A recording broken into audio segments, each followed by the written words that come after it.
산상수훈의 복음인데요. 오늘 말씀은 그 산상수훈의 마무리, 결론이라고 해도 됩니다.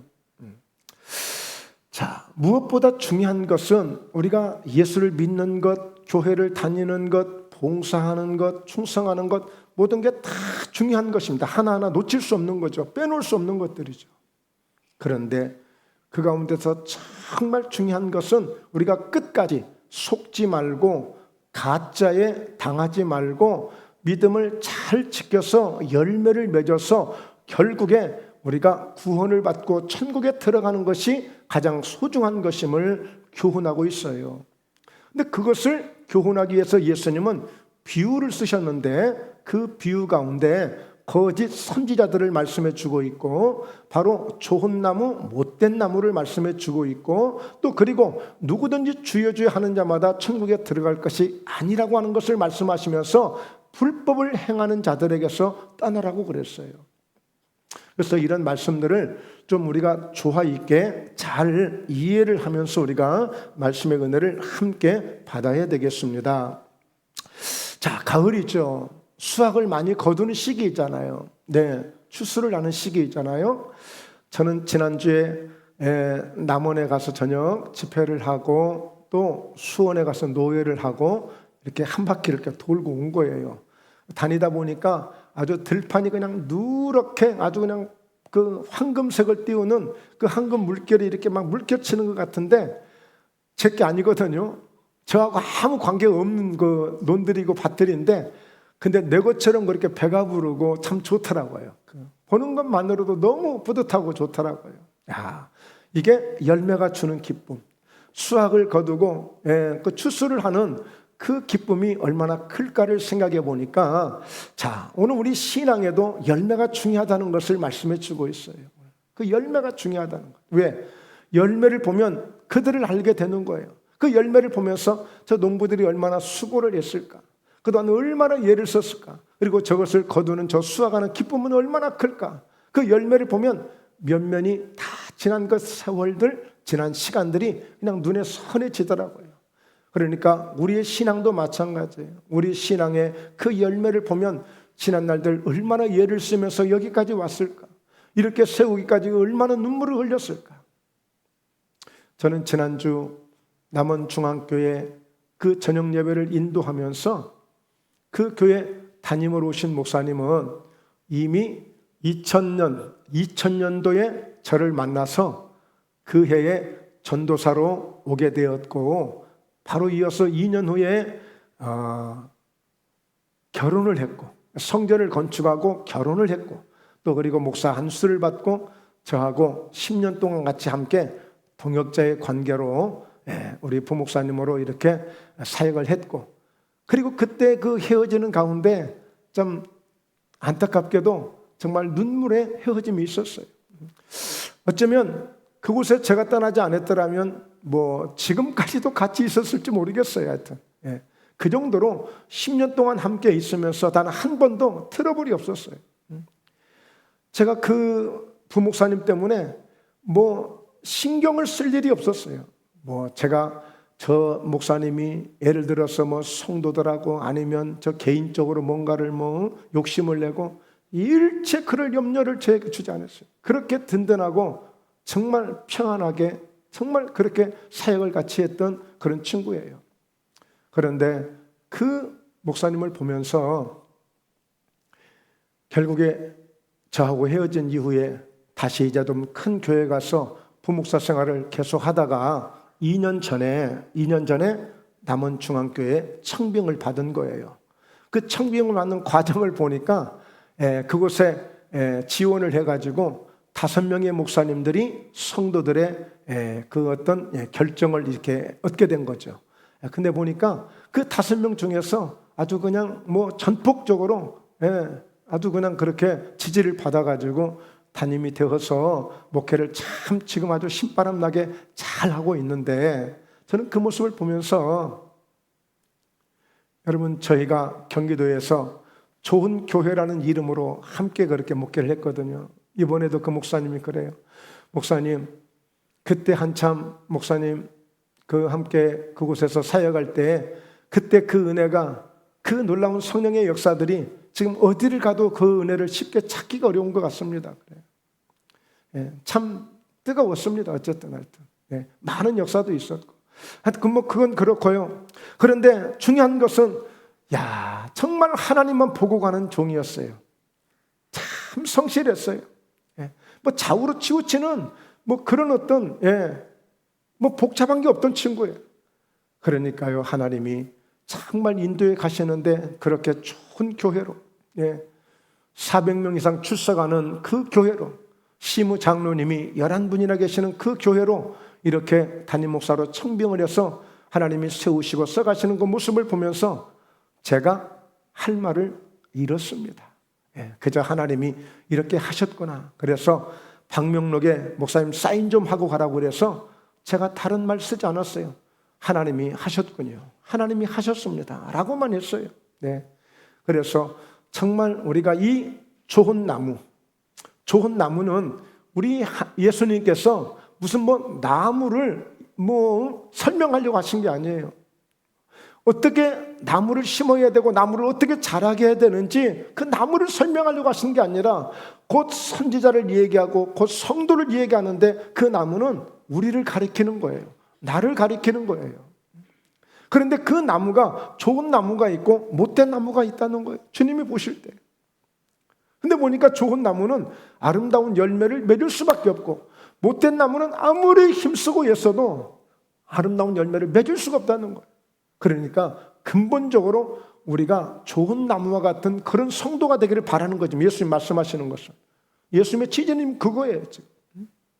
그런 좋은 나무 같은 성도만 되면, 좋은 나무 같은 선지자만 되면, 좋은 나무 같은 주의종만 되면 아름다운 열매는 맺어질 수밖에 없다는 거예요.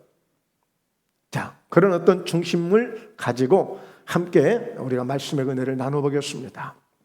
자, 첫째로 보니까요. 자, 한번 정훈아. 자, 첫째로 오늘 거짓 선지자를 삼가라는 말씀이 나와요. 자, 7장 15절 같이 함께 읽습니다. 거짓 선지자들을 삼가라. 양의 옷을 입고 너희에게 나아오나 속에는 노략질하는 일이라. 그러니까 지금 산상수훈 5장, 마태복음 5장, 6장을 7장을 쭉 읽어보면 아주 주옥 같은 말씀들이 쫙 기록이 되거든요. 그런데 갑자기 전혀 상반되는 이런 말씀을 주시는 거예요. 너희들 거짓 선지자들을 조심해라. 왜? 거짓 선지자는 어떤 모양으로 찾아오냐면 양의 옷을 입고 찾아온다. 아주 순진한 것처럼, 아주 그냥 온순한 것처럼 너무나도 다정하게 아무 거리낌 없이 부담을 주지 않고 아주 살며시 조용히 그렇게 편안하게 찾아올 것이다. 그런데 그 속에는 노략질하는 일이라는 거예요. 그러니까 여러분, 우리가 이 세상을 살면서 지금 우리나라도 현재 지금 이 상황을 보니까 가짜가 판을 치고 있어요. 거짓이 짝퉁들이 판을 치고 있어요. 전세 사기 때문에 사람들이 볼 때는 저렇게 집을 많이 갖고 와 부자다, 참 정말 대단하다, 막 존경스럽다, 막 와 그냥 알고 봤더니 전부 이놈들이 사기꾼들이었잖아요. 그래서 지금 수백 명이 여기저기에서, 수원에서, 인천에서, 뭐 어디에서 이 사기를 당해서 전세금을 다 날려서 평생, 어떤 젊은 친구들은 막 극단적인 이런 죽음을 선택하는 사람도 종종 여기저기서 나오잖아요. 너무 끔찍한 일들. 부동산에서 계약할 때 어떻게 계약했을까요? 사장님, 이거 선생님, 아주 좋은 집입니다. 이 집은 아주 안전하고요. 네. 여러분, 이 거짓 선지자들이 마치 양들에게 찾아올 때, 교회에 찾아올 때, 성도들에게 찾아올 때 보니까 양처럼 찾아오는데 보니까 그 사나운 발톱을 숨기고 온 거예요. 그 사나운 이빨을 숨기고 온 거예요. 오늘 세상에 이런 사기꾼들, 이런 가짜들이 얼마나 많은지 몰라요. 지금 이스라엘이 전쟁이 터졌습니다. 바로 이 팔레스타인, 가자 지구에 있는 팔레스타인 사람들도 그들도 나름대로 불쌍해요. 왜 그럴까요? 여러분, 보통 예수님이 부활하시고 떠나시고 그리고 사도행전 역사가 일어나면서 교회가 크게 부흥되어졌죠. AD 70년에 로마에 의해서 예루살렘이 완전히 무너지고 이스라엘이 파괴되고 무너지고 결국에는 이스라엘 사람들이 완전히 나라를 뺏겨버려요. 나라 자체가 없어져 버립니다. 뭐 주전 1세기, 주전 2세기 정도, 주후, 이렇게 1세기, 2세기 정도에서 나라가 없어져요. 그리고 이스라엘 사람들이 1800년 이상을 방황하게 돼요. 그러다가 2차 전쟁이 일어나면서 히틀러에 의해서 600만 명이 희생을 당합니다. 남은 이스라엘 사람들이 그때 이제 아주 긴장을 하고 경각심을 가져요. 야, 우리 나라가 이러다가 우리 민족이 씨가 말리겠다. 이래서는 안 되겠다. 우리도 싸워서 고향을 찾자. 우리 땅을 찾자 해가지고 그들이 뭉치기 시작해가지고 결국에 1948년도에 이스라엘이 몇십만 명의 그 인원으로 이스라엘이 만들어져요. 그러다가 전쟁을 일으켜서 결국에 그 팔레스타인을 가자지구로 쫓아내고 이스라엘이 점령을 한 겁니다. 그러니까 이 팔레스타인과 이스라엘은 아주 앙숙이죠, 앙숙. 앙숙이에요. 여러분, 전쟁이 그렇게 무서운 거예요. 전쟁에서 뺏은 땅은 내 것이 되는 것입니다. 여러분, 어려서 혹시 땅 뺏기 이런 그 아이들처럼 놀이 해보신 적 있죠? 내가 뺐으면 내 땅 되는 거예요. 그러니까 여러분, 러시아가 우크라이나 전쟁을 일으킨 것도 우크라이나를 내 땅 만들겠다는 거예요. 다시 뺏어가지고. 전쟁이 이렇게 무서운 겁니다. 그러니까 오늘 이 가자지구에서 여러분, 실제는 가자지구 사람들이 이스라엘로 직장도 다니고 이스라엘 사람들이 가자지구에 가서 사업도 하고 서로 왕래하고 조금도 이상한 일이 없었어요. 그런데 하마스라는 그 조직 단체가 이를 갈고 있었어요. 발톱을 키우고 있었어요. 2년 동안 땅굴을 파가면서 미사일을 준비해가면서 그들이 무기를 충분히 준비해서 한 방에 터뜨려서 그렇게 큰 사고를 친 것입니다. 여러분, 우리가 북한도 평화합니다만 항상 우리가 조심해야 되는 것은 우리가 그 북한의 공산당을 우리가 믿을 수가 없는 거예요. 오늘날 어떻게 나올지 모르기 때문에. 그래서 우리는 많은 이런 그 재정을 투입하면서 이렇게 군사를 우리가 강화시키고 군인들을 60만 명이나 군인들을 이렇게 세워서 나라를 지키는 것은 어느 한순간을 막기 위해서 이렇게 하는 거예요. 그런데 여러분, 더 중요한 것은 우리의 신앙이에요. 우리의 신. 우리의 신앙은 육체는 죽을 수도 있고 우리의 삶은 망가질 수도 있지만 그러나 우리의 영혼이 죽게 되면 우리는 영원히 그 천국을 빼앗기기 때문에 무엇보다도 우리 심령의 전쟁, 이 영적 전쟁에서 승리해야 되는데 그러기 위해서는 이 거짓 선지자들, 가짜를 조심하라는 거예요. 가짜를. 양의 탈을 쓰고 양의 옷을 입고 너희에게 나올 테니까 정신 바짝 차리고 거짓 선지자들을 삼가라는 거예요. 그러면 여러분, 이 거짓 선지자는 누구냐? 보통 과거에 제사장, 왕, 이렇게 기름 부으심을 받았던 아주 하나님이 세우신 종들이거든요. 그러면 이 시대는 주로 이 선지자를 목사님들로 생각하고 있어요. 그런데 이 베드로전서 2장 9절은 만인 제사장설이에요. 그래서 이제 우리 모든 그리스도인들은 함께 왕 같은 제사장들이요, 거룩한 나라들이요, 주의 백성들이기 때문에 우리 모두가 다 선지자적 사명을 갖고 살아가는 거예요. 이제. 선지자적 사명을 가지고. 여러분 보세요. 예수님이 십자가를 감당하시기 전에는 오직 성막에서 대제사장만이 지성소에 들어갈 수 있었지만 십자가를 통하여 그 휘장이 위로부터 아래까지 둘로 찢겨지게 되고 이제는 그 길이 열린 그 길로 누구나 다 예수의 피를 힘입어 이제 하나님 앞에 나갈 수 있는 길이 열렸으니 그곳은 새롭게 우리를 위해서 살 길이요 우리가 나아갈 길이라고 말씀하셔서 이제 우리 모두가 당당하게 그리스도의 보혈을 의지해서 하나님 보좌 앞에 나갈 수가 있는 거예요. 이제 우리는 다 거룩한 선지자적 사명을 가지고 있는 사람들이에요. 그래서 너희는 택하신 족속이요 왕같은 제사장들이요 거룩한 나라들이다. 그리고 그의 소유된 백성들이다. 우리 모두가 선지자적 사명을 갖는 것은 이 시대에 굉장히 중요한 사건입니다. 여러분, 결국에 이스라엘 전쟁이 우리에게 주는 교훈이 있어요. 결국에 보세요. 이 이스라엘과 이란이 양숙입니다. 이란은 즉 하마스, 가자, 그 팔레스타인들을 지원해주고 있습니다. 결국에 또 이란은 누가 돕고 있느냐? 러시아가 돕고 있습니다. 이제 이스라엘이 큰 지상전을 투입해서 전체적인 싸움이 확산이 되면 성경에서 마곡과 이런 어떤 전쟁이 시작이 되는 거예요. 이게 지금 말세의 징조의 하나라고도 볼 수 있는 아주 조심스러운 사건입니다.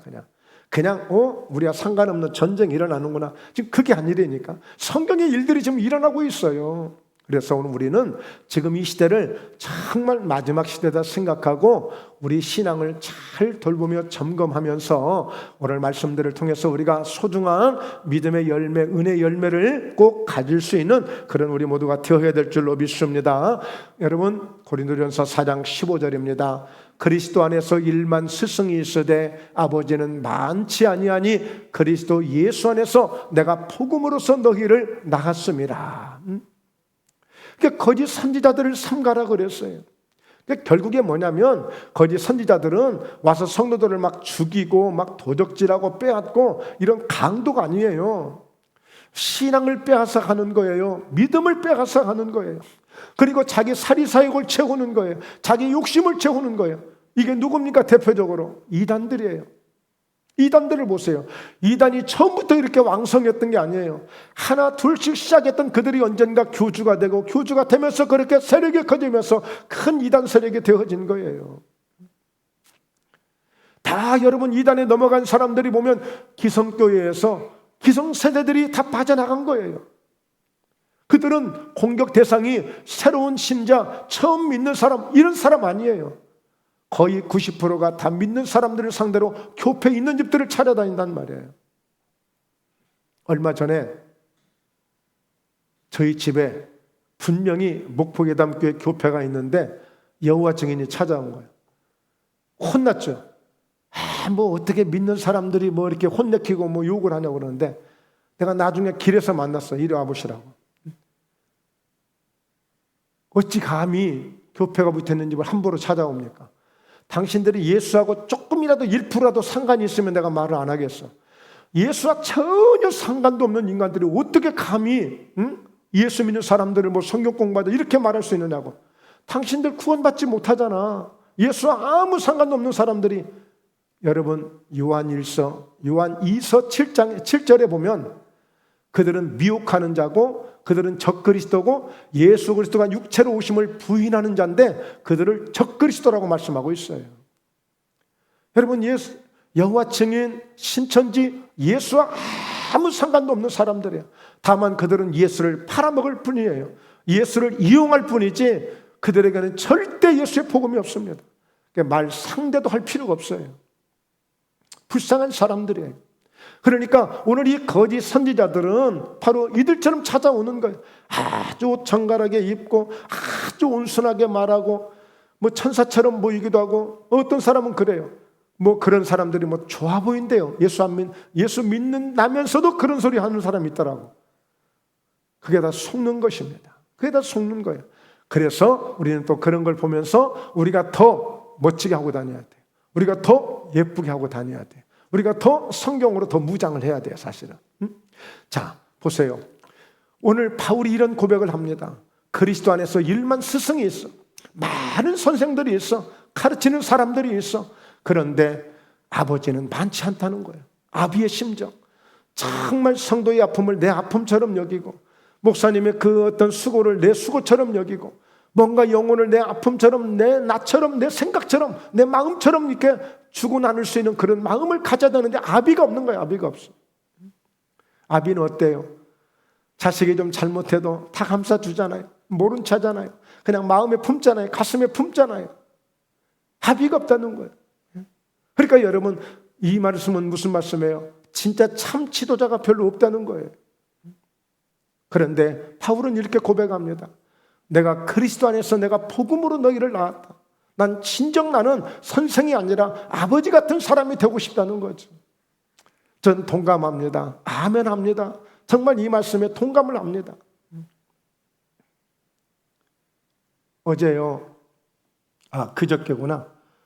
그저께 금요 예배는 있는데 오후에 사모님이 전화가 왔어.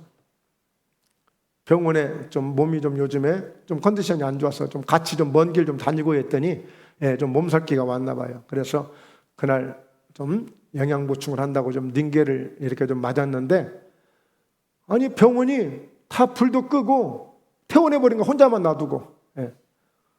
그래서 이제 나중에 닌겔병을 들고 문을 열려고 오니까 다 불을 끄고 나갔으니까 이 문도 열리지도 않고 잠기지도 않고 어쩌면 좋냐고 전 전화가 온 거예요. 저도 급히 이제 달려갔죠. 달려갔는데 그러자 112, 119에 빨리 얼른 신고해라 그러면. 밑에 보니까 약국도 다 이미 문을 닫았고, 가서 보니까 그 청소하는 아주머니가 마침 이제 어디서 와가지고 그 닌겔 그를 막 뽑고 있는데 막 피가 터지고 막 그래요. 그래가지고 막 피가 쏟아지고 그걸 닦고 이제 막 했는데, 나중에 112 경찰도 오고 119에서도 오고. 그런데 경찰들이 그래요. 혹시라도 뭘 원하는 게 없냐고. 원하긴 뭐 원합니까? 이제 이렇게 건강하게 또 이렇게 안전하게 잘 이렇게 나왔으니까 이제 가야 되겠죠. 그리고 가겠습니다. 아무 조건 없이 그냥 나왔어요. 이제 이런 얘기를 아마 이제 전화 중에 어떤 지인하고 또 처제하고도 이렇게 전화를 했더니, 세상에 우리 형부하고 우리 언니 같은 바보는 없을 거라고. 그런데 그냥 왔냐고, 그냥 조용히 왔냐고. 또 어떤 사람도 그냥 왔냐고, 그냥. 어떻게 그냥 올 수 있냐고. 이거는 뭐 신문 날 일이고 방송에 날 일이고 큰 일인데 그냥 그렇게 조용히 왔냐고. 그러는데, 아니 어떻게 그러면, 아니 예수 믿는 목사가 뭘 어떻게 해요? 나 기분 상했으니까, 마음 상했으니까, 우리 아내가 좀 이렇게 고생했으니까 좀 보상 좀 해달라고 10만 원을 달라고 하겠어? 뭐 5만 원 달라고 하겠어? 밥을 사달라고 하겠어? 선물을 사달라고 하겠어? 그럼 뭘 어떻게 해요? 이렇게 된 것만 해도 뭐 별일 없이 다 이렇게 했으니까 감사하네요. 걱정하지 마시고들 잘 계세요. 경찰들한테도 또 119 오신 분들한테도 아이고 수고들 많으셨습니다. 잘 돌아가십시오. 이렇게 왔어요. 근데 어때요? 일반적으로 생각할 때 바보래요, 바보. 왜 이렇게 바보처럼 순진하게 그렇게 했느냐요. 여러분, 우리 예수 믿으면 정말 이런 아비의 심정을 가져야 될 때가 많아요. 어떻게 세상 사람하고 똑같이 어떻게 뭘 요구하겠어요? 뭘 요구하겠어요? 그들이 선의로 알아서 붕어빵이라도 하나 사오고 찐빵이라도 하나 사오고 바카스 하나 사오면 그거야 뭐 그냥 감사함으로 받을 수 있는 거지만 뭘 요구하겠습니까? 특별히 어디가 이상이 있는 것도 아니고. 여러분, 그렇습니다. 우리가 이렇게 이 마지막 시대에 정말 어떤 좋은 선지자가 되어지고 우리가 좋은 성도가 되어지는 것은 하나님 앞에 이제 보십시오. 반드시 주여 주여 하는 자마다 천국에 들어가지 않는다고 했으니까 우리가 얼마나 이 신앙이 중요한가를 누구를 위해서가 아니라 내 영혼을 위해서라도 우리는 잘 알고 믿어야 돼요. 잘 알고 믿어야 돼요. 그래서 사도행전 20장 29절 이하에 보면 사도 바울이 에베소 교회를 떠나면서 마지막 고별 설교를 합니다. 그때 여러 가지 은혜로운 말씀들을 많이 합니다만 가장 중요한 메시지를 이렇게 결론적으로 남기고 있어요. 내가 떠난 후에 사나운 이리가 여러분에게 들어와서 그 양떼를 아끼지 아니하며, 30절에 또한 여러분 중에서도 제자들을 끌어 자기를 따르게 하려고 어그러진 말을 하는 사람들이 일어날 줄을 내가 아노라. 여러분, 신앙생활 하면서 그동안 저도 많은 사역들을 하면서 정말 잘못 만나서 그냥 아주 살림을 아주 그냥 몽땅 뺏기는 이런 사람들도 봤어요. 자기가 무슨 큰 능력을 행해줄 것처럼, 자기 말을 듣고 자기 기도를 받으면 어떤 큰 복을 받을 것처럼 막 집을 팔아서 바치는 사람도 봤고요. 그래서 이와 같이 가정이 완전 풍지박산되는 그런 경우도 봤습니다, 여러분. 우리가 정말 이 시대에 혼란스럽고 혼미스러운, 또 그렇다고 해서요 너무 잠잠하고 또 너무 조용해서도 안 됩니다. 그냥 몸살해야지, 아무것도 하지 말아야지. 이것도 문제야. 이것도 문제야. 우리가 깨어 있어야 됩니다. 정말 깨어 있어야 됩니다, 이 마지막 시대에. 그래서 오늘 이렇게 중요한 것은 끝까지 내 영혼을 지켜줄 수 있고 내 영혼을 세워줄 수 있는 이런 믿음을 갖는 것. 여러분, 그래서 주의 종을 위해서 끊임없이 기도하셔야 돼요. 하나님, 우리 목사님이 우리의 영혼을 정말 주님에게 끝까지 잘 인도해 갈 수 있는 그런 온전한, 그런 순적한 그런 목회자가 되도록, 또 저희 역시도 우리 성도님들이 정말 믿음으로 잘 세워져서 하나님 앞에 잘했다 칭찬받는 그런 성도가 되도록 저도 끊임없이 기도해야 되겠죠. 우리가 두 번째 생각해 볼 수 있는 것은, 이 거짓 선지자들은 뭐 두말 할 것도 없이 그냥 열매로 그들을 알 수가 있어요. 열매는 속일 수가 없는 거예요. 열매를 보면서 이 열매는 부정할 수 없는 것이거든요. 말은 우리가 번지르게 할 수 있고, 뭐 우리의 모습은 막 그럴듯하시 굉장히 천사처럼 우리가 꾸밀 수도 있겠지만, 딱 맺어진 열매만큼은 이건 뭐 누구도 이거는 부인할 수가 없는 거예요. 거짓 선지자들은 결국에 열매로 나타나게 될 것이다.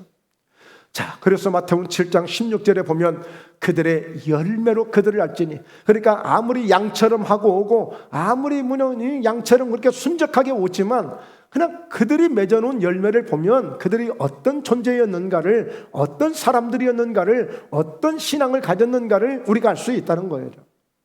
자, 어떻게 해요? 가시나무에서 포도를 얻을 수 있겠냐? 엉겅퀴에서 무화과를 딸 수 있겠냐? 자, 이와 같이 좋은 나무마다 아름다운 열매를 맺고 못된 나무가 나쁜 열매를 맺는 것이다. 왜 가시와 엉겅퀴를 못된 나무로 비유했을까요? 이것은 창세기 3장에 보면 이미 가시와 엉겅퀴가 저주의 상징입니다. 저주의 상징이에요. 영적으로 볼 때에 아주 우리를 힘들게 하고 우리에게 고난을 주고 우리를 아프게 하고 우리를 어렵게 만드는 저주의 상징이에요. 그러나 오늘 포도나무, 무화과나무는 바로 이스라엘을 상징하죠. 예수 그리스도를 의미하죠. 우리에게 좋은 나무로 비춰지고 있는 거예요. 왜? 설명하겠습니다. 자, 18절에 보면 좋은 나무가 나쁜 열매를 맺을 수 없고 못된 나무가 아름다운 열매를 맺을 수 없느니라. 그러니까 그냥 뭐 나무는 나무대로 그대로 열매를 맺을 수 있는 거, 어떻게 할 수가 없는 거예요. 물론 요즘에 개량을 해가지고 뭐 다양한 이런 품종들이 만들어지고 있습니다만은, 그러나 일상적으로 볼 때 포도나무는 포도 열매를 맺을 수밖에 없는 것이고 무화과나무는 무화과 열매를 맺을 수밖에 없는 것처럼, 즉 다시 말해서 좋은 나무가 되는 성도가 되면 아름다운 열매를 맺게 되어지고, 좋은 나무 같지 않는 그런 성도가 되면은, 그런 교인이 되면, 거짓 선지자가 되면 못된 열매밖에 맺을 수 없다는 거예요. 그래서 여러분, 우리 신앙의 첫 단추가 굉장히 중요하더라고요. 누구를 만나느냐, 어떤 영향을 받느냐, 이 신앙의 첫 단추가 그렇게 중요할 수가 없어요. 정말 목포예담교회 우리 사랑하는 우리 모든 성도님들은 지금까지 볼 때에 좋은 신앙으로 지금 세워지고 있어요. 잘 가고 있어요. 지금 바라보고 지금 달려가고 있고 지금 가고 있는 그 발걸음, 그 시선을 계속 주님에게서 돌리시면 안 돼요. 지금 보여지고 지금 바라보고 있는 그 주님을 바라보면서 우리는 끝까지 달려가는 거예요. 이런 신앙이 되어야 됩니다. 이 신앙이. 19절에 아름다운 열매를 맺지 않은 나무마다 찍혀 불에 던져져. 이게 무서운 겁니다. 이제 우리가 좋은 성도가 되지 못하고 우리가 이렇게 정말 진정한 참된 성도가 되지 못하면 이렇게 결국에 신앙생활을 한다고 했지만 잘못된 신앙생활을 하게 되면 마치 열매가 없는 나무가 이와 같이 찍혀서 불에 던져지는 것처럼 버림을 받는 거예요. 그러니까 이단에게 빠지고 거짓 선지자에게 빠지는 것은 정말 영혼을 도적질 당하는 것이고 정말 못된 것입니다. 아주 이것은 죽는 거예요. 그냥 뭐 대수롭지 않게 생각할지 모르겠지만 결국에 열매를 맺지 못하니까, 하나님께 대한, 주님께 대한 열매가 없으니까 불에 던져지는 거예요. 이게 버림받는 거예요. 이러므로 그들의 열매로 그들을 알게 될 것이다 그랬습니다. 여러분, 자, 그렇다면 이 마태복음 23장 13절에서는 바리새인과 서기관들에 대해서 말씀해 주고 있는데 한번 보시죠. 화 있을진저 외식하는 서기관들과 바리새인들이여, 너희는 천국문을 사람들 앞에서 닫고 너희도 들어가지 않고 들어가려 하는 자도 들어가지 못하게 하는도다. 그런데요, 이 바리새인들 서기관들은요, 대단한 학식이 있는 사람들이에요. 율법적으로 보면 지금 이스라엘 사람들이 이런 사람들이 지금 많아요. 실제 예수 믿는 사람들은 성지순례를 가고 세계에서 그렇게 예수님에 대해서 찾아오지만 그들은 예수 믿는 사람들은 희한하게도 많지 않아요. 얼마 되지 않아요. 1%, 2% 채 되지 않아요. 전 국민에. 그런데 거의가 다 그들은 이런 율법 속에서 바리새인처럼 서기관들은 성경을 연구하는 사람들, 성경을 쓰는 사람들, 율법을 연구하고 율법을 기록하는 사람들, 그래 박사들. 그래 그들은 예수와 아무 상관이 없는 거예요. 예수님을 믿지 않아요. 예수님을 인정하지 않아요. 오히려 예수님을 죽이는데 앞장서는 사람들이에요. 오히려 천국문을 많은 사람들 앞에서 닫고 너희도 들어가지 않고 들어가려 하는 자도 들어가지 못하게 하는 사람들이에요. 여러분 가끔은 이렇게 예수님을 믿지 못하게 하고 방해하는 세력들이 있을 수가 있어요. 절대 우리가 속으면 되지 않아요. 자, 15절에 보면 화 있을진저 외식하는 서기관들과 바리새인들이여 너희는 교인 한 사람을 얻기 위하여 바다와 육지를 두루 다니다가 생기면 너희보다 배나 더 지옥 자식이 되게 하는도다. 야, 어제 지나오다 보니까요, 한국 축제한다고 막 준비하는 사람들이 많이 가는데 거기 보니까 한 무리가 가더라고. 가만히 보니까 이단들. 그 사이에 또 전도하러 가더라고요. 이렇게 보니까. 오늘 말씀하잖아요. 한 사람을, 교인 하나를 얻으려고 바다와 육지를 두루 다니다가 생기면 너희보다 배나 더 지옥 자식이 되게 하는도다. 끌려가면 죽는 거예요. 여러분 호기심도 가지시면 안 돼요. 관심도 가지시면 안 돼요. 네. 이렇게 거짓 선지자들은, 가짜들은 지금도 여전히 이렇게 살기등등하게 이렇게 찾아다니고 있어요. 여러분 예배소서 5장 9절입니다. 그래서 우리는 어찌하든지 열매를 맺는데 어떤 열매를 맺을 것인가? 빛의 열매가 있어요. 빛의 열매는 모든 착함과 의로움과 진실함에 있느니라. 그리고 10절에 보면, 자 넘겨보죠. 주를 기쁘시게 할 것이 무엇인가 시험하여 보라. 우리는 이런 믿음으로 살아야 되는 거예요.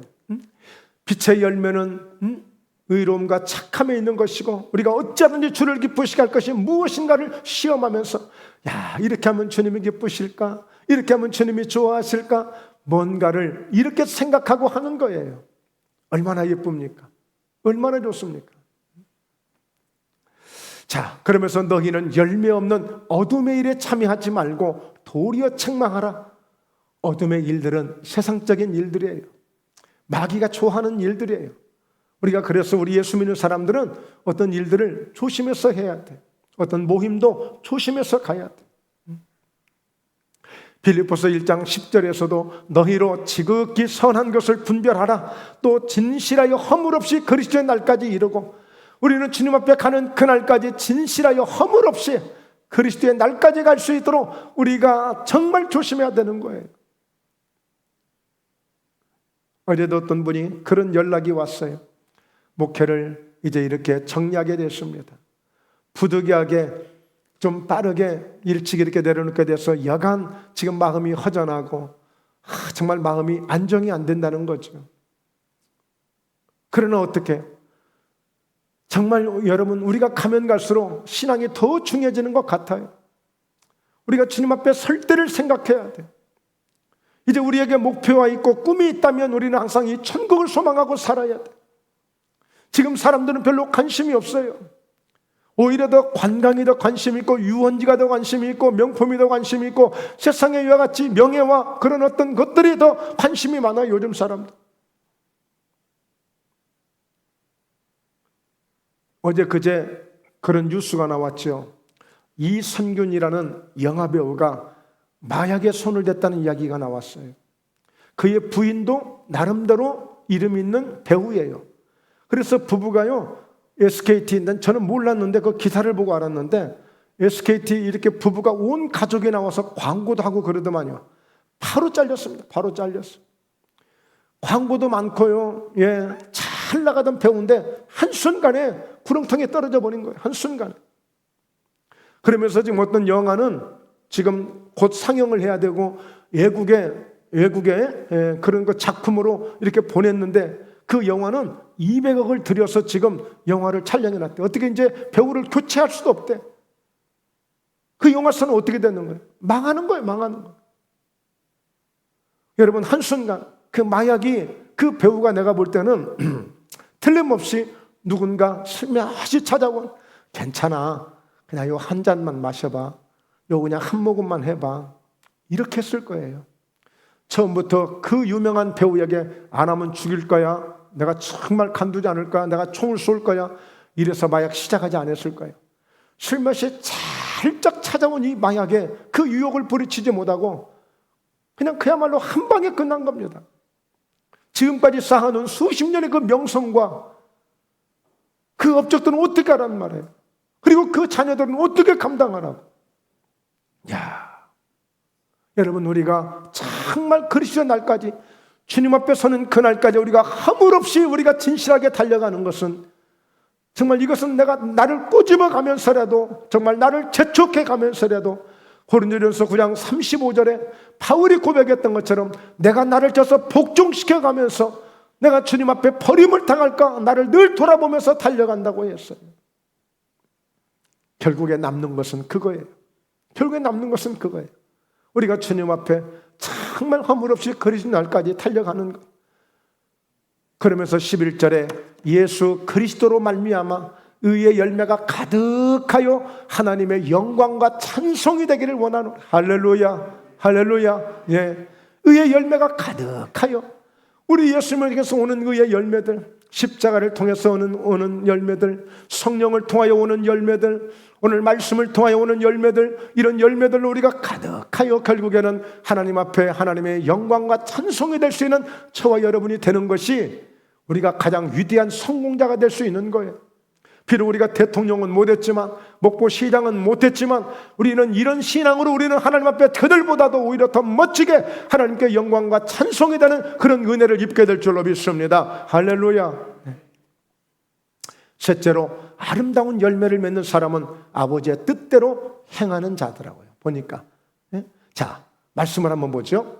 마태복음 7장 21절에 나더러 주여 주여 하는 자마다 다 천국에 들어갈 것이 아니요 다만 하늘에 계신 내 아버지의 뜻대로 행하는 자에 들어간다고 그랬어요.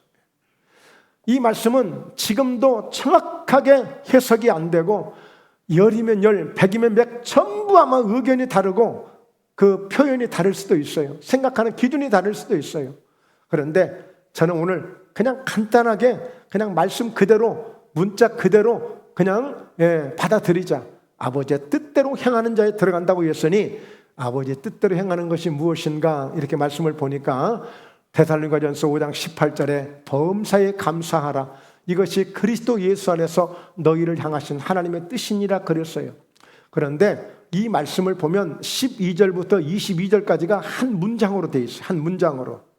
그러니까 딱 범사에 감사만 하는 것이 하나님의 뜻이 아니라 그 속에 같이 함께 연결된 이 말씀들이 결국에 하나님의 뜻이라는 것을 우리에게 보여주고 있는데, 자, 간단하게 설명합니다. 12절에 형제들아 우리가 너희에게 구하노니 너희 가운데서 수고하고 주 안에서 너희를 다스리며 권하는 자들을 너희가 알고, 주 안에서 너희 가운데서 수고하면서 너희를 다스리면서 너희들에게 권하면서 그들을 알라는 거예요.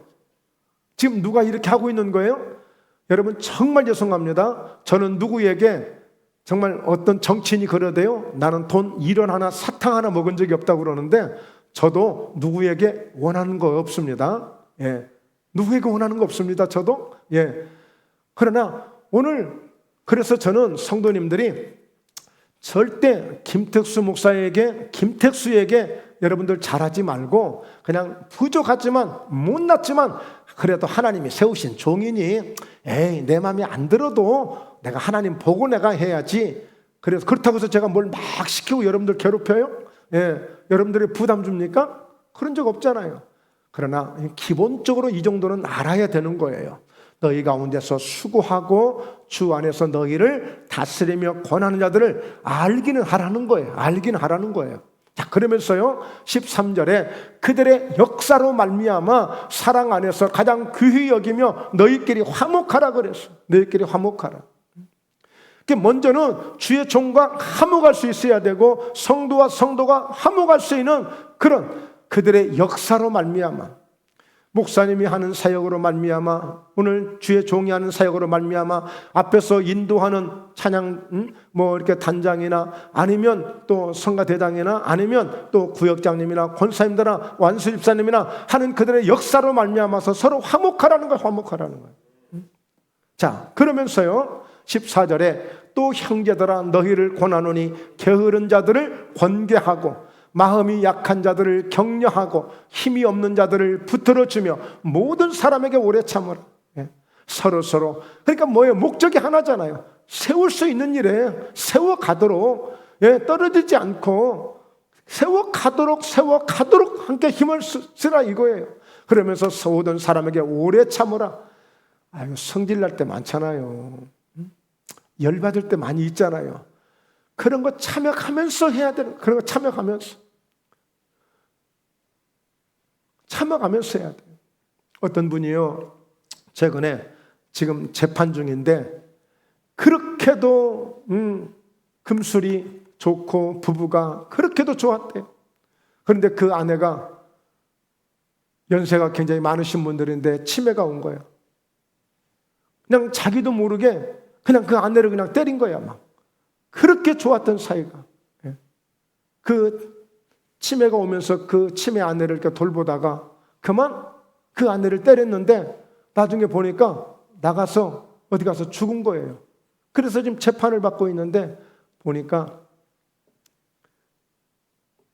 좀 어느 정도 감형을 해줬더라고요. 보니까 어느 정도 감형을 좀 해줬는데 그동안에 그렇게 부부 사이가 좋았고 잘 해준 거에 대해서, 그리고 오죽하면 자기가 그런 간병인 그런이 되겠다고 해서 그런 어떤 요양보호사 교육도 받고 아내를 이렇게 섬기려고 그렇게 하셨는데 그 한순간을 못 참아가지고 어떻게 좀 때린 것이 그렇게 된 거예요. 그러니까 여러분, 우리가 참고 살아야 될 일들이 너무 많습니다. 참아야 될 일들이 너무 많아요. 오래 참으라는 거예요. 15절에 삼가 누가 누구에게든지 악으로 악을 갚게 하지 말고 서로 대하든지 모든 사람을 대하든지 항상 선을 따르라는 거예요. 자, 그러면서 16절에 자, 항상 기뻐하라, 쉬지 말고 기도하라, 그러면서 범사에 감사하라, 이것이 그리스도 예수 안에서 너희를 향한 하나님의 뜻이라는 거예요. 이렇게 믿음으로 이렇게 살아가는 것이 이게 하나님의 뜻이야. 하나님의 뜻. 막 무슨 큰 일만 해서 하나님의 뜻이 아니고 대단한 능력을 나타내는 것만이 하나님의 뜻이 아니라 기본적이고 일반적인 것, 이런 것들을 하는 것만으로도 하나님의 뜻이 되는 거예요. 이해가 되시죠? 자, 그러면서 정말 여러분 위대한 그런 하나님의 뜻을 이루신 그런 열매를 맺으신 분이 계시면 우리 예수님이세요. 예수님. 나는 참 포도나무요, 내 아버지는 농부라. 그러니까 예수님도 내가 참 포도나무이지만 아버지가 농부가 되셔서 나를 나무로 세우시고 나를 통해서 열매를 맺게 하시는 그 일을 하게끔 내게 이런 은혜를 주셨다는 거예요. 그러면서 너희는 바로 무릇 내게 붙어 있어 열매를 맺지 않은 가지는 아버지께서 그것을 제거해 버리시고 무릇 열매를 맺는 가지는 더 열매를 맺게 하려 하여 그것을 깨끗하게 하시느니라. 그러면서 너희는 가지다. 가지가 나무에 붙어 있으면 저절로 열매를 맺는다. 그러므로 오늘 여러분, 우리는 예수님과 함께 포도나무로서 가지로서 한 몸을 이루는 그런 나무의 역할을 감당할 수 있는 그런 은혜가 있어야 돼. 그래서 결국에 여러분, 예수님은 8절에 보세요. 너희가 열매를 많이 맺으면 내 아버지께서 영광을 받으실 것이요 너희는 내 제자가 되리라. 열매를 맺으라는 거예요. 열매를. 그러니까 열매를 어떻게 맺느냐? 나는 포도나무가 되어서 너희에게 진액을 주므로 너희는 가지가 되어지고 그래서 열매를 맺게 하는 것처럼 나는 십자가라는 나무를 통해서 내가 피라는 진액을 주는 것이고 성령이라는 진액을 주는 것이고 내가 말씀이라는 진액을 주는 것이고 내가 생명이라는 그 진액을 너희에게 주므로 너희가 지금 영생을 얻고 살게 되지 않았느냐? 그러므로 나를 통해서 이와 같이 오늘 너희가 열매를 맺을 수 있는 것처럼 너희도 열매를 맺고 살라는 거예요. 열매를 맺고 살라는 거예요. 이게 예수님이 보여주신 열매예요. 십자가를 통해서 아낌없이 물 한 방울, 피 한 방울까지라도 우리가 잘 될 수만 있다면, 우리에게 생명을 주셔서 영원히 살 수만 있다면 무엇이든 지금도 주시는 은혜, 그 은혜를 붙들라는 것이죠. 그 은혜를 붙들라는 거예요. 그러니까 여러분, 우리는 정말 예수 없이 살 수 없는 사람들이에요. 오직 예수님께 관심을 갖고 예수님께 시선을 고정하고 주님을 바라보면서 달려가야 될 줄로 믿습니다. 할렐루야. 결론입니다. 우리가 거짓 선지자들은 불법을 행하는 자들입니다. 그들은 불법을 행하는 자들이에요. 어떻게 하든지 그 영혼을 도둑질해서 내 것으로 만들려고 하고, 내 배를 채우려고 하고, 내 욕심을 채우려고 하고, 내 탐심을 채우려고 하는 이런 욕심을 가진 자들이 바로 거짓 선지자들입니다. 7장 22절에 그날에 많은 사람이 나더러 이르되 주여 주여 우리가 주의 이름으로 선지자 노릇하며 주의 이름으로 귀신을 쫓아내며 주의 이름으로 많은 권능을 행하지 아니하였느까 하리니. 그러니까 여러분, 이것도 두 번째예요. 이것도 두 번째예요. 많은 능력을 행하고 많은 권능을 행하는 것들은 두 번째. 먼저는 우리가 정말 예수님을 온전히 우리가 의지하고 그 주님을 내가 그리스도로 나의 주로 바로 잘 믿는 것이 그게 첫 번째입니다. 첫 번째. 설사 우리는 이런 능력을 좀 덜 나타내고 어떤 역사가 좀 덜 있더라도, 그런데 거짓 선지자들은 어떤 이런 것들을 또 이용하는 거예요. 이용하는 거예요. 그래서 23절에 보세요. 그때 내가 그들에게 밝히 말하되 내가 너희를 도무지 알지 못하니 불법을 행하는 자들아 내게서 떠나가라 하리라. 그러니까 아무리 무엇을 해도 주님이 기억하는 사람이 있고 기억을 못하는 사람이 있어요. 아니, 아예 모르는 사람이 있어요. 우리는 열심히 한다고 있고 대단한 일을 많이 한다고 했는데 전혀 모른다고 하는 사람이 있고, 그렇게 했음에도 불구하고, 그러나 어떤 사람들은, 여러분 마태복음 25장을 보면 예수님께서 그런 말씀해요. 참 내가 옥에 갇혀 있을 때, 내가 벗었을 때 다 입혀주었고 먹여주었고 나를 돌봐주었고 내가 그런 일이 없는데요. 여기 지극히 작은 자에게 한 것이고 내게 한 것이라고 말씀하셨어요. 그러니까 여러분, 이 모든 기준은 주님이 하시는 거예요. 하나님이 하시는 거예요. 그래서 오늘 이 불법을 행하는 자들아 내게서 떠나가라 하리라. 자, 불법을 누가 행하는가를 보십시오. 마가복음 3장 28절에 내가 진실로 너희에게 이르노니 사람의 모든 죄와 모든 모독하는 일은 사하심을 얻되.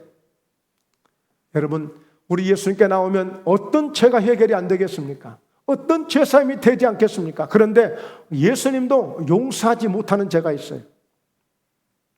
예수님도 더 이상 용서하지 못하는 죄가 있습니다. 그건 뭐냐? 모든 죄와 모든 모독하는 일은, 회방하는 일은 사하심을 얻을 수 있지만 누구든지 성령을 모독하는 자는 영원히 사하심을 얻지 못하고 영원한 죄가 되느니라 그랬어요. 그래서 우리 신앙생활 속에 여러분, 교회에서 일어나는 모든 일들은 성령의 역사들입니다. 성령의 역사가 되어야 되고 성령의 역사로 나타나야 되고 성령의 역사가 끊임없이 우리를 회복하고 우리를 세워갈 수 있는 그런 은혜가 충만한 교회가 되어야 돼요. 그런데 이 성령을 해방하고 성령을 모독하는 일은 우리 예수님께서 직접 하신 말씀이에요. 사하심을 얻을 수가 없다. 그러니까 이 불법을 행하는 자, 거짓 선지자들은 야야, 꼭 그렇게만 한다고 되는 거 아니야. 이리 와, 내가 다 해줄게. 나도 능력이 있어. 그래서 뭔가를 요구하고 자기의 욕구를 채우고 자기 욕심을 채우는 이런 사적인 것들, 이러한 것들이 불법을 행하는 바로 거짓 선지자들인 거예요. 그러므로 여러분, 우리는 탐낼 것도 없어요. 네, 어떤 큰 교회도 유명한 사람도 어떤 사람도 탐낼 것 없어요. 우리는 정말 하나님 앞에 주시는 말씀대로 그대로 우리가 잘 세워져서 정말 하나님 앞에 우리가 그리스도의 날까지 정말 주신 그 은혜를 따라서, 십자가의 은혜를 따라서, 말씀의 은혜를 따라서, 성령의 역사를 따라서 우리가 정말 주시는 그 감동을 따라서 순종하고 믿음으로 나아갈 때 승리하게 되는 놀라운 역사가 있게 될 줄로 믿습니다. 자, 마지막 이 말씀 27절 28절 읽고 마치겠습니다. 화 있을진저 외식하는 서기관들과 바리새인들이여 회칠한 무덤 같으니 겉으로는 아름답게 보이나 그 안에는 죽은 사람의 뼈와 모든 더러운 것이 가득하도다. 왜 그런 거 있잖아요. 참 사람은 정말 겪어봐야 알아. 저 물길 열 속은 알아도 사람 속은 모른다니까. 정말 우리가 생각지도 상상할 수 없는 일들이 사람에게서 일어날 수 있는 거예요. 보니까 막 회칠한 무덤이 있어. 너무 멋있어. 야, 아름답다 생각해봤는데 그 속에 가보니까 무덤 속에 뭐가 있겠어요. 그렇다는 거예요. 그러면서 이와 같이 너희도 겉으로는 사람에게 옳게 보이되 안으로는 외식과 불법이 가득하도다. 그래서 우리는 좋은 사람들을 만나면, 믿음의 사람들을 만나면 뭐라고 고백하죠? 야, 저 사람이 바로 진국이야. 바로 저 사람이 바로 진국이야. 예. 우리 서로 한번 인사해 봅시다. 정말 안수 집사님, 권사님, 정말 우리 교회 진국이십니다. 이렇게 한번 인사하십시다. 네. 진국이십니다. 네, 진국이십니다.